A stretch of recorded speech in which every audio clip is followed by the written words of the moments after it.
This is a really vulnerable thing for me because I'm learning as I go. I want to cook this. I certainly don't know a lot, and that's not my fault.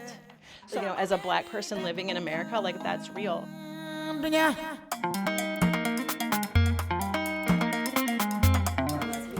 I was a synchronist the majority of my life. Wow. I got all these really interesting hobbies, like hydroponics, but for like real lettuce, not the devil's lettuce.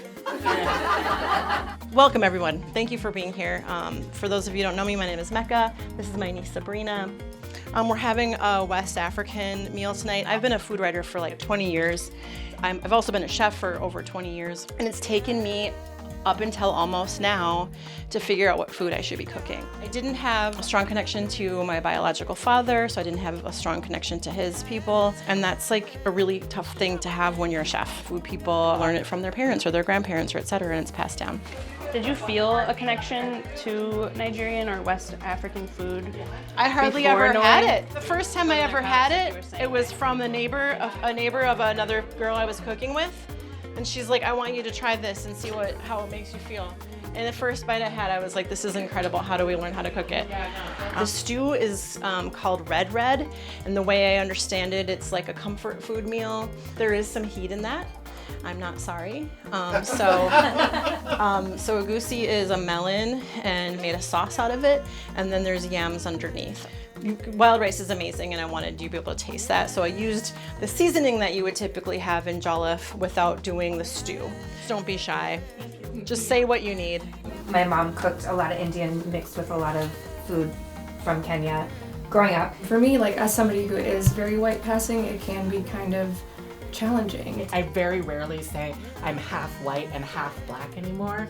I'm just black and white, boo. This food has to do with what I've been separated from as a Black person in America and what I'm trying to rediscover. If it hadn't been for a DNA kit, I wouldn't be able to pinpoint that my food is Nigerian.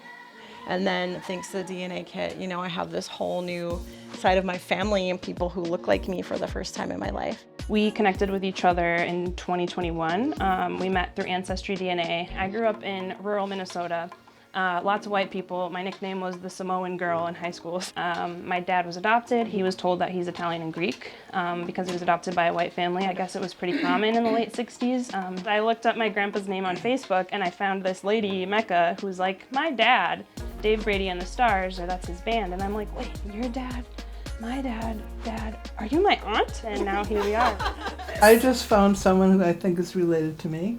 She said all of her ancestors had died, but she has the same last name as my mother, and I found her by going down this list. I didn't feel like as a kid there was like a space to understand my blackness at all, because I grew up in my mom's family, which is like Scandinavian. I have had this little Ancestry DNA test sitting in my desk at home.